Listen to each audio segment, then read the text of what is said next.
Jo sí, jo l'havia vist les dues temporades a TV3, coneixia la sèrie, tenia amics que havien participat, m'ha agradat molt la feina del Pau i quan em va proposar participar-hi, a més amb la Clara, va ser tot un sí, quan? Fins a que l'estem rodant.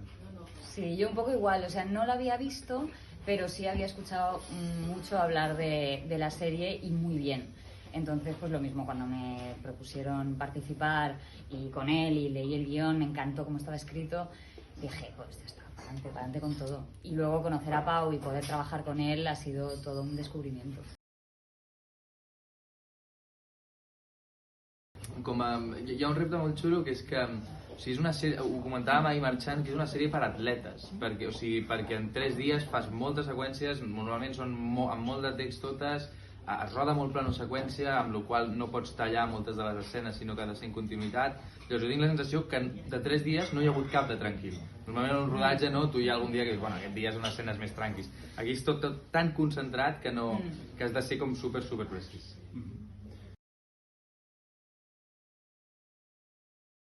I aquí estic molt content perquè tinc una cita que és molt diferent a moltes altres cites que he tingut en ficció, perquè de la mateixa manera que en altres cites o en altres personatges que he fet, doncs el meu personatge és un personatge més segur de si mateix, un personatge més líder, un personatge més desavergonyit. Aquí estem jugant una cosa, perquè de guió ja és així, però amb el Pau i amb la Clara ho hem decidit també, que el meu personatge doncs, és més vergonyós, és més tímid, li costa, va una mica més a remolc del seu, i en això m'està interessant com tocar també aquesta línia, perquè ens agrada com a actors ensenyar que també sabem fer aquestes coses i no les que sovint ens tenen vistos.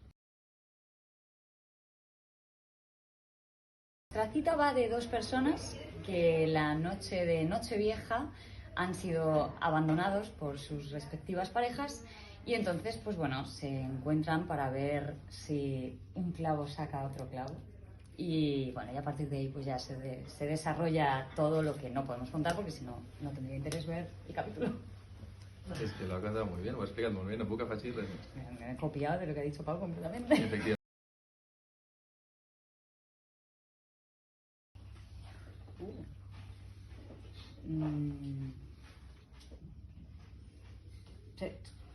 Tu seguro no, anava a dir un lloc ideal per començar-la no, però si s'acaba a casa és que ha anat bé, no?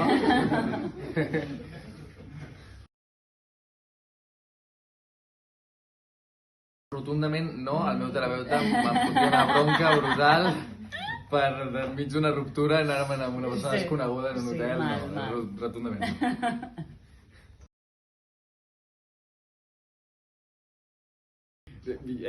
Només hem rodat aquí en aquesta cita, tota la cita passa a l'hotel, no hi ha més localitzacions. I jo l'hotel particularment el coneixia, havia fet un acte solidari una vegada fa uns anys i bueno, és o sigui, clarament si ets a Barcelona doncs t'imagines l'Skyline amb el Vela, no? I ens estan cuidant molt bé, de veritat. I ja l'última pregunta.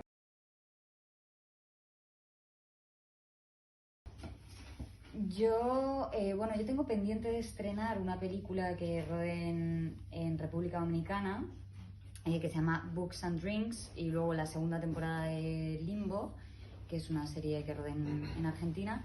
Y luego es que no sé si lo puedo decir, o sea, en teoría tengo 2 películas para el año que viene, pero no, estas cosas que no habremos agafado.